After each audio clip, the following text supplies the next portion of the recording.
지금 우리가 대강절을 보내고 있습니다. 지난주에 이어서 우리가 대강절 둘째 주를 보내고 있는데요. 대강절은 주님의 오심을 기다리는 절기입니다. 오늘 우리가 이제 대강절 기간 동안에 우리에게 오신 예수님의 여러 모습을 살펴보려고 합니다. 예수께서 어떤 모습으로 우리에게 오셨는지, 그리고 우리가 어떤 예수를 찾아야 되고 만나야 되는지 이 대강절에 그 주님을 묵상하고 주님의 뜻을 이루어드리는 우리가 되기를 바랍니다. 지난주에 우리가 말씀으로 오신 예수님에 대해서 살펴보았죠. 오늘은요, 자, 제목을 한번 같이 읽어보시겠습니다. 시작. 평화의 왕으로 오신 하나님. 예, 지난주에는 말씀으로 오신 하나님이었다면 이번 주에는 뭘로 오셨어요? 평화. 예, 평화로 오신 하나님을 찾아보려고 합니다. 성경에 예수께서 오신 여러 가지 예언되어 있는 구절이 있어요. 오늘 그 몇 구절을 찾아보시면서 예수께서 어떤 메시아로 오셨는지 우리가 살펴보겠습니다. 오늘 본문 한번 보실까요? 누가복음 2장 14절입니다. 예수께서 태어나실 때 천사들이 나타나서 들에 있는 목자들에게 그 베들레헴 땅에 구주가 나실 것을 선포한 사건이 나옵니다. 약속된 메시아가 오실 거라는 거죠. 그리스도께서 오실 거라는 겁니다. 이거에 대해서 천사들이 목자들에게 선포합니다. 그리고 난 다음에 하늘의 천군과 천사들이 나와서 예수를 찬양하면서 그 예수가 어떤 분인가를 표현해내는 장면. 자, 천사들이니까 예수에 대해서 가장 정확하게 알고 있겠죠. 예수가 누군가 정확하게 알고 있겠죠. 그러니까 그들은 예수께서 이 땅에 오신 목적이 무엇인지 어떤 의미를 가지고 오시는지 정확하게 알 거란 얘기입니다. 그럼 그들이 뭐라고 고백했는지 한번 보시겠습니다. 14절입니다. 같이 한번 읽겠습니다. 시작. 지극히 높은 곳에서는 하나님께 영광이요 땅에서는 하나님이 기뻐하시는 사람들 중에 평화로다. 예수께서 이 땅에 오신 이유가 뭐라고요? 하나님께는 영광 돌리기 위함이지만 사람에게는 뭐예요? 무엇을 주기 위해서 오셨다고요? 네, 평화를 주기 위해서 오셨다고요. 예수께서 이 땅에 평화를 주러 오신 메시아라는 얘기입니다. 그럼 구약의 한 군데 더 살펴볼까요? 구약에도 예언이 되어 있습니다. 이사야서 9장 6절입니다. 같이 한번 보실까요? 이사야서 9장 6절입니다. 같이 한번 읽겠습니다. 시작. 이는 한 아기가 우리에게 낳고 한 아들을 우리에게 주신 바 되었는데 그의 어깨에는 정사를 메었고 그의 이름은 기묘자라 모사라 전능하신 하나님이라 영존하시는 아버지라 평강의 왕이라 할 것임이라. 한 아기가 우리에게 태어날 것이 예언이 되어 있다는 얘기입니다. 근데 예언이 되어 있는데 그의 어깨에는 정사를 메었다라는 얘기는 그가 우리를 통치하실 분이다 이 뜻입니다. 다스리실 분이라는 뜻이에요. 근데 그의 이름이 몇 개가 있대요. 그의 이름이 몇 개가 있는데 첫 번째가 기묘자라 모사라고 되어 있죠. 이 킹제임스 버전에는 원더풀 컴마 찍고 카운슬러 이렇게 되어 있어요. 그런데 킹제임스 번역을 빼고 다른 모든 영어 성경에는 이렇게 되어 있습니다. 원더풀 카운슬러. 그러니까 놀라운 우리의 친절한 상담자. 우리의 말씀을 들어주시는 분, 그런 뜻이에요. 어쨌든 기묘자 모사자. 그 다음에 뭐예요? 전능하신 하나님, Mighty God. 그 다음에 영존하신 아버지, Everlasting Father. 그 다음 마지막에 뭐라고 되어 있어요? 평강의 왕, Prince of Peace로 되어 있습니다. 예수께서 이 땅에 오신 몇 가지 이름이 있는데 마지막에 예수께서 오실 때 뭘로 오셨다고요? 평화의 왕으로. 예수께서 이 땅에 오실 때 예언이 뭘로 되어 있어요? 평화를 주러 오신 하나님이라는 얘기입니다. 또 한 군데 살펴볼까요? 에스겔서 37장 24절에서 27절입니다. 자, 에스겔서 37장 24절에서 27절. 자, 한 절씩 읽겠습니다. 내 종 다윗이 그들의 왕이 되리니 그들 모두에게 한 목자가 있을 것이라. 그들이 내 규례를 준수하고 내 율례를 지켜 행하며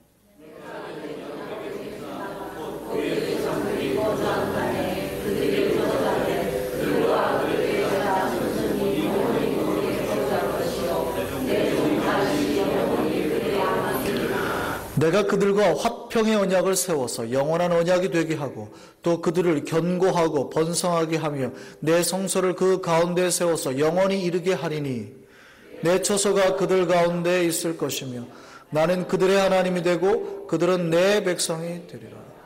아멘. 오늘 에스겔서의 말씀도 똑같이 하나님의 때가 종말에 이루어질 것, 특별히 회복된 이스라엘에 대해서 나오는 말입니다. 다윗이 다시 통치할 그때가 온다는 얘기인데, 지금 에스겔서는요, 열왕기 제일 마지막이에요. 이스라엘이 멸망하고 난 다음에 쓰여진 그 에스겔서잖아요. 그런데 다윗은 언제예요? 이스라엘 초기예요. 이스라엘 2대 왕이니까.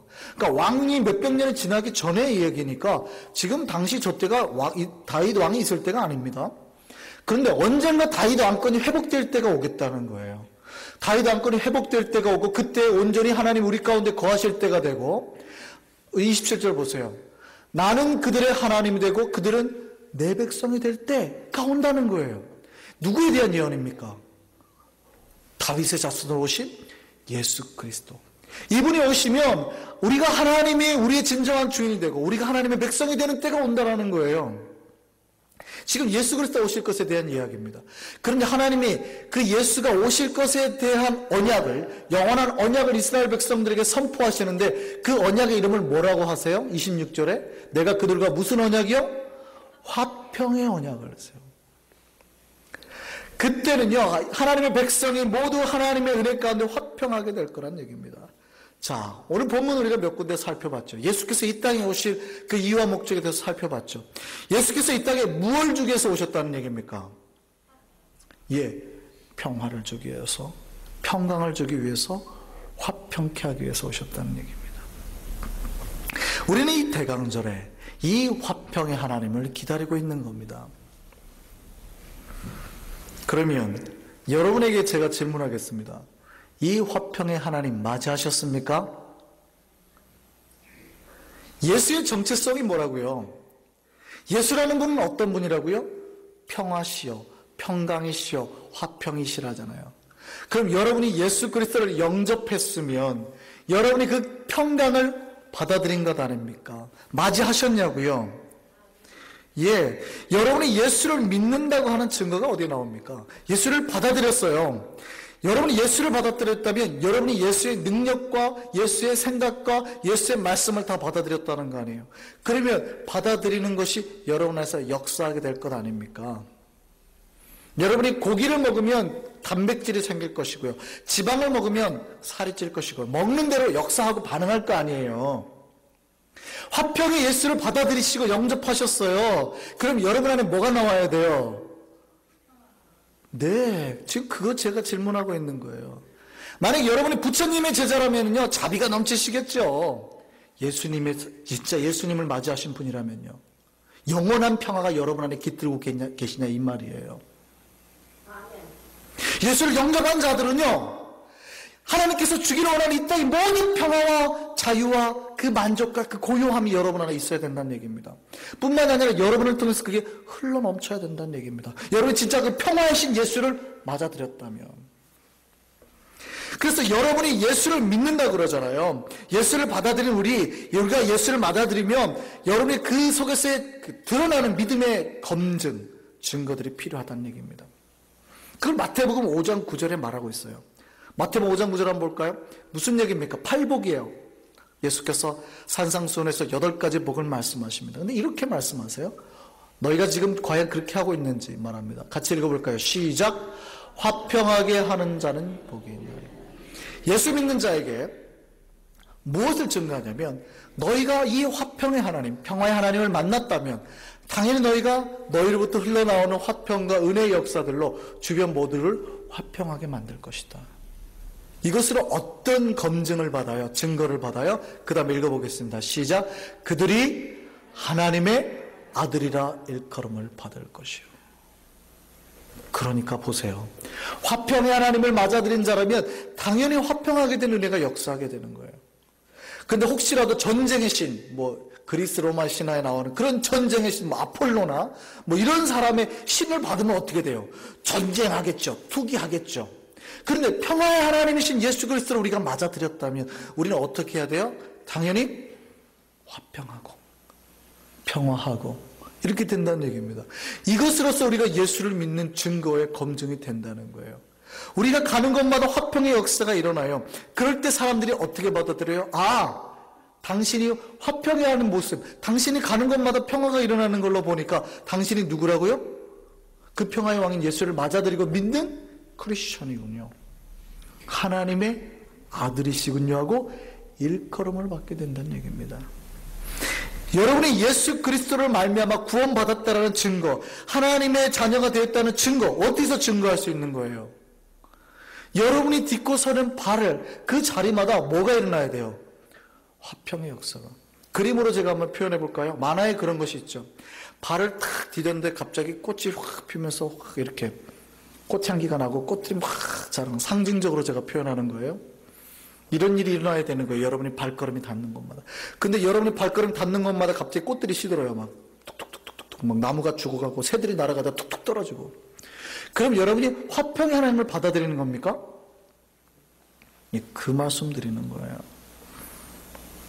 지금 예수가 이 땅에 무엇을 주기 위해서 오셨다고요? 화평을 주기 위해서, 평강을 주기 위해서. 그분이 그것에 대한 예수님의 정체성이 그거예요. 평강의 왕, 평화의 왕이라는 겁니다. 놀랍게도요, 우리가 만약에 반대로 말해서 내가 예수를 믿는다고 말은 하지만 내가 들어가 있는 조직마다 분열하고 다툰다면 놀랍게도 우리가 하나님의 자녀라는 확증을 얻지 못한다는 말도 되는 겁니다. 그러니까 우리가 예수를 잘못 믿는 거예요. 우리는 화평의 하나님이 아닌 분열과 투쟁의 하나님을 믿는 겁니다. 예수를 잘못 만난 거예요. 우리 예수님은 원래 어떤 분인데요? 화평이신데요. 그러니까 여러분이 항상 서 있는 곳마다 어떤 일이 일어나야 돼요? 막 싸우는 것마다 내가 이렇게 딱 나타나면 갑자기 사람들 입을 딱 다물어요. 눈치 보느라고. 나 때문에. 그죠? 그리고 왜 무슨 일이 있었어? 아니야. 뭐 좀 싸운 것 같은데? 아니야. 싸우지 마. 이렇게 되는 거죠. 내가 가는 곳마다 은혜가, 화평과 사랑이 일어나는 역사가 일어나게 된다는 겁니다. 여러분 예수를 받으면 여러분으로부터 그게 흘러나는 거예요. 이렇게 보이지는 않는 아우라가, 에너지가 이렇게 흘러가야 되는 거예요. 그래서 제가 은사가 전이가 된다 그랬잖아요. 여러분이 평화를 얻으면 여러분 옆에 사람이 자연스럽게 평화롭게 된다니까요. 여러분이 긴장하고 있으면요, 옆 사람도 긴장감을 느끼게 된다니까요. 여러분의 평화가 이웃과 가정과 세상을 평화롭게 만들 줄 믿습니다. 예수님이 이것 주기 위해서 이 땅에 오셨다고요. 그럼 이제 우리가 해야 될 일 간단하죠. 목적이 뚜렷해집니다. 예수 믿는 사람들이 이 세상에서 해야 될 게 뚜렷해져요. 자, 여러분이 평화해야 될까요? 화평해야 될까요? 아니면 투쟁해야 될까요? 투쟁하고 살아야 될까요? 자, 여러분이 속한 모든 조직과 공동체와 만나는 사람들과 화평해야 될까요? 아니면 투쟁하고 싸우고 담을 짓고 살아야 될까요? 네. 우리가 이게 쉽지 않아요. 그런데 화평이신 예수 그리스도를 맞아들이면 맞아들일수록 우리가 불화할 때 마음이 불안한 겁니다. 자꾸 마음이 불안해져야 돼요. 불화하면 불화할수록 내가 화해하고 왔어야 되는데 아까 그냥 하고 가갖고 밤에 몰래 전화하는 거죠. 좀 아까 내가 좀 심하게 한 것 같은데 하고 미안해하고 빨리 풀려고 하고, 그죠? 이게 우리가 끊임없이 맨날 화평하게 살 수 있다 그 얘기는 아닙니다. 그러면 좋죠. 우리가 언젠가 분열도 할 것이고 갈등도 할 거지만 회복해야 된다는 얘기입니다. 회복하지 않으면 안 돼요. 특별히 우리가 속해 있는 교회는요, 어때야 되는 겁니까? 화평해야 되는 곳일까요? 투쟁해야 되는 곳일까요? 화평해야 됩니다. 교회는 화평해야 되는 겁니다. 막 싸우더라도 교회 들어왔을 때는 여러분의 화평과 평안 가운데 들어가야 돼요. 화평하시기를 바랍니다. 오늘날에 많은 교회가 투쟁하는 걸 봐요. 서로 싸우는 걸 봐요. 근데 그 싸우는 이유가 있어요. 정의거든요, 정의. 예수님의 말씀 진리 가운데 서 있다는 걸로 교회를 투쟁의 장으로 바꿉니다. 그런데 정말 우리가 엄밀히 살펴보면요, 그들이 정의를 말하고 있긴 하지만 정말 대부분은요, 예수님의 십자가, 구원, 진리를 붙들고 있는 게 아니라 자기의 자존심, 이권, 이기심인 경우가 더 많습니다. 아니요, 그렇지 않은 경우가 거의 없습니다. 대부분의 사람들이요, 자기 말을 들어주지 않아서 내 이익을 더 많이 챙기려고, 내가 더 편하려고, 더 많이 가지려고 싸우는 것이지, 저 사람을 더 잘해주려고, 더 사랑하려고, 더 많이 챙겨주려고, 우리가 더 화목하자고, 용서하자고 교회 안에서 투쟁하거나 싸우는 사례는 없습니다. 우리가 더 화목하려고 싸우는 사례가 있습니까? 절대 그럴 수 없다는 얘기예요. 그러니까 내가 좀 더 교회 안에 이권을 더 가지기 위해서, 더 많이 챙기기 위해서, 내 목소리를 내기 위해서 싸울 뿐이에요. 거기에 그리스도가 어디 계십니까? 안타깝게도 많은 교회들이 분열하고 싸우는데요, 그 안에는요, 예수님이 안 계십니다. 예수님은 화평의 왕이시잖아요. 우리가 예수님의 정체성을 봤죠. 예수님은 무엇으로 오셨다고요? 평화와 화평으로 오셨다고요. 그렇기 때문에 싸우는 그 순간 그들은 모두 예수님에게 등을 돌리고 있는 거예요. 예수님이 그 자리에 계실 수는 있어요. 그런데 그들이 예수님이 계신지 인지를 못해요. 자각을 못해요. 모두 예수님으로부터 등을 돌리고 귀를 막고 있으니까요. 예수님이 없는 것처럼 행동하는 겁니다.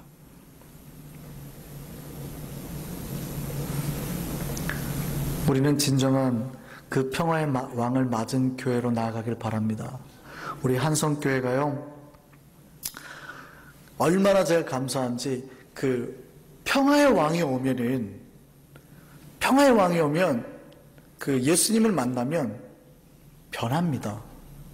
그래서 기독교가 예수님을 만났는지, 정말 생명력이 있는지 살아있는지 그 가장 큰 그 증거의 딱 단어는 딱 하나입니다. 변화. 변하고 있느냐는 예수를 만났냐, 이것과 직결되는 거예요. 저는 우리 한성교회 정말 감사한 게요, 우리 한성교회에 이 생명의 증거가 막 나타나고 있어요. 변하고 있다는 얘기입니다. 우리가 지금 완벽하냐 이러면 뭐 할 말 없죠. 다른 교회가 비판할 수 있습니다. 한성교회 너희가 완벽해? 아니, 안 완벽해. 그런데 너희가 변하고 있어? 그러면 우리는 대답할 수 있습니다. 뭐라고요? 예스. 교회가 점차 변해가고 있습니다. 우리 교회가 변하고 있어요. 이 변화된 이유가 뭐냐고요? 화평이신 하나님, 생명의 하나님, 능력의 하나님, 변화의 주체가 우리 교회에 들어왔기 때문입니다. 우리가 그 평강의 왕을 만났기 때문입니다. 그래서 우리가 가득가득 갈수록 변해가고 있는 거예요. 앞으로 한성교회가 더 많이 변하기를 원합니다. 변화의 하나님, 생명의 하나님, 평화의 하나님으로 말미암아 더 아름답게 변하기를 원합니다. 여기서 한 가지요. 교회와 공동체가 변할 때는요, 각 기본이 뭐예요? 셀입니다. 그러니까 한 명 한 명이 변하지 않으면 조직이 안 변해요. 중요한 건 예수께서 이 땅에 평화를 주고 오셨다고 할 때는요, 주변 사람들의 평화뿐만이 아니라 우리 심령의 평화와 평강을 주기 위해서 오신 것이기도 합니다. 그러니까 예수님의 평화가 외부적이 아닌 여러분의 내면에서 먼저 시작이 돼야 된다는 얘기입니다. 그 평강의 하나님을 모두 다 만나시길 바랍니다. 그래서 여러분 내면이 고요로 가득 차야 돼요. 불안하시면 안 돼요. 평안하셔야 된다고요. 내 안에 여러분 보시고 분열의 마음, 투쟁의 마음, 시기하는 마음, 부정의 마음은 다 없애셔야 됩니다. 예수님의 말씀과 사랑과 눈물과 희생으로 여러분을 가득 채워야 됩니다. 이 한 명 한 명의 변화가 공동체와 조직의 변화로 나타나는 거예요. 그 화평의 하나님이 여러분을 먼저 바꾸시길 바랍니다. 그래서 변화된 사람은 눈을 보면 알아요. 눈을 보면 제가 대부분 읽어요. 진짜라니까요. 제가 싹 눈 마주치면 저분이 요즘에 은혜로운 생활을 하시는지 아는지 다 안다니까요. 더 아름다워지기를 바랍니다.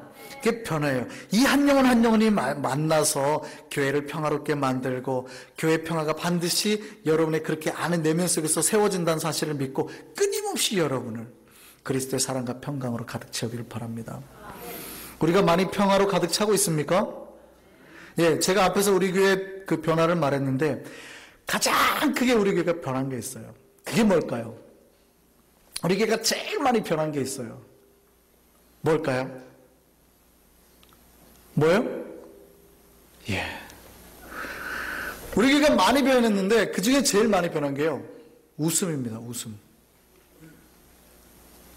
처음에 와가지고 제가 우리 교인들을 만났을 때도 웃으세요. 웃으시는데 어떻게 웃으신지 아세요? 이렇게 약간 올라가다 마는 거 있죠. 안녕하세요.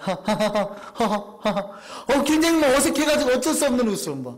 막 말하다가 긴장하고, 저 사람 내 말을 어떻게 받아들일까? 막 긴장하고, 예. 그런가요? 또 하고, 그러다 요즘에는 어떻게 웃는지 아세요? 제가 원래 때마다 그렇게 기쁩니다. 원래를 하는데 웃음소리가 그 원래 바깥으로 막 나와요. 하하하하 막 호호호호.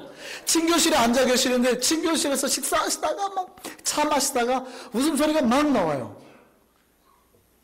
이게 평강의 하나님이 임했다는 증거입니다. 여러분이 얼마나 웃어도 변했는지, 얼굴이 변했는지요. 여러분의 웃음소리가 그냥 세상에 사라지는 웃음소리가 아니라 제 가슴속에 떨림으로 남아있습니다. 왜냐하면 목회는 그런 거거든요. 목회는 사람을 남기는 겁니다. 사람을 변화시키게 하는 거예요. 행복하게 만드는 겁니다. 제 가장 큰 목회의 큰 목적이 뭡니까? 예수를 믿고 모두 다 행복하게 만드는 거예요. 행복한 신자들을 만드는 거거든요. 행복했다라는 것에 대한 증거가 뭐예요? 가장 큰 증거가 웃음이죠. 웃음. 좋으니까 웃는 거예요. 더 많이 웃으시기 바랍니다. 웃는 일들이 많아지기를 바랍니다. 그래서 제가 지금 요즘에 목회에 만족을 느껴요. 더 만족을 느낄 겁니다. 여러분 안에 그 은혜가 있기를 바랍니다. 예, 다시 한번 우리가 정리를 해보죠. 이 세상에 수많은 문제와 갈등이 있어요. 없을 수는 없습니다. 그거는 교회 내에도 마찬가지입니다. 그러나 화평이신 하나님, 평강이신 하나님 우리가 맞은다면 그 문제와 갈등이 해결될까요? 안 될까요? 해결된다고요. 바울이 에베소로 교회에 편지를 썼습니다. 교회에다가 권고하는 메시지예요. 예수를 받아들인 너희라면 이렇게 해라라고 에베소에 권고합니다. 우리 에베소서 2장 말씀 볼까요? 2장 14절 같이 한번 보겠습니다. 같이 우리 읽겠습니다. 14, 15절 시작.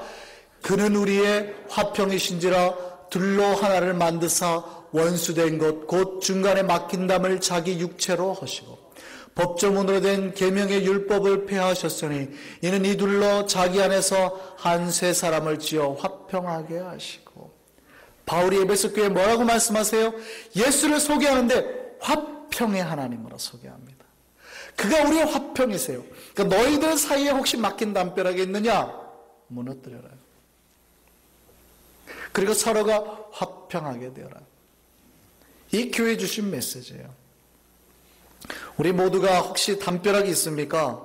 예수 안에서 다 무너뜨리기를 바랍니다. 그래서 저는 그거 꿈꿉니다. 우리 각자 혹시 담벼락이 있다면 다 허물어뜨려야 돼요. 그래야 영적으로 부흥합니다. 개인적으로. 또 가정과 가정이 혹시 분열했어요? 그러면 빨리 담벼락 허무시고 하셔야 가정이 부흥해요. 뿐만입니까? 예수께서 이 땅에 오셨다는 얘기는요, 인간과 인간뿐만이 아니라 하나님과 인간 사이의 모든 갈등이 해결됐다는 얘기입니다. 죄로 말미암아 하나님과 우리 사이에 가로막이 쳐졌어요. 하나님의 손이 짧아서 구원치 못하심이 아니고 하나님의 귀가 어두워서 듣지 못하심이 아니에요. 오직 뭐가요? 하나님과 우리 사이의 죄악의 이 담벼락에 예수께서 십자가의 죽으심으로 이걸 허무심으로 하나님과 우리 사이에 화평의 길을 여셨답니다. 바울이 에베소서 그 다음 구절에 이렇게 말합니다. 16절부터 한번 같이 보시죠. 같이 한번 18절까지 읽겠습니다. 시작. 또 십자가로 이 둘을 한 몸으로 하나님과 화목하게 하려 하심이라. 원수된 것을 십자가로 소멸하시고 또 오셔서 먼데 있는 너희에게 평안을 전하시고 가까운 데 있는 자들에게 평안을 전하셨으니 이는 그로 말미암아 우리들이 한 성령 안에서 아버지께로 나아감을 얻게 하려 하심이라. 예수께서 이 땅에 인간과 인간 간의 화평을 이루시고 하나님과 인간 간의 화평을 이루어내셨다는 얘기입니다. 여러분 안에 하나님과 인간과 화평의 이 역사가 여러분의 날로 함께하기를 바랍니다. 그래서 여러분이 하나님 앞에 나아가는 모든 게 평강이어야 돼요. 불안하시면 안 돼요. 하나님 앞에 여러분 나아가는 길이 다 열려 있어야 된다는 얘기입니다. 이걸 위해 오셨다는 얘기입니다. 우리 교회가 이 화평의 역사가 임하는 교회가 되기를 원합니다. 그리고 화평하는 교회는요, 사람이 모인다고 그랬잖아요. 제 앞에서 말씀드렸죠. 화평하면 화목하니까 즐거우니까 가족이 모여요. 사람이 모여요. 그러니까 어떻게 돼요? 교회가 부흥하게 돼요. 화평하는 교회가 부흥하게 될 줄 믿습니다. 근데 그럴수록 더 화평하셔야 돼요. 왜 그런지 아세요? 둘이 있으면은 싸울 일이 딱 요거밖에 없죠. 3명 있으면요. 싸울 일이 요만큼 증가하는 겁니다. 4명 있으면요. 싸울 일이 둘이 있을 때보다 배로 증가하는 겁니다. 자, 그럼 우리 교회가 배가 했습니다. 배가 하면 더 화평할 일이 많아질까요? 분열하고 싸울 일이 많아질까요? 예, 그거 잘 생각하셔야 돼요. 화평하면 분명히 부흥하는데 부흥하면 화평이 깨질 확률이 높아지잖아요. 그럼 이제 고민하죠. 고민되는데요. 그럼 우리가 화평의 하나님을 지키려면 부흥하면 안 되겠네요.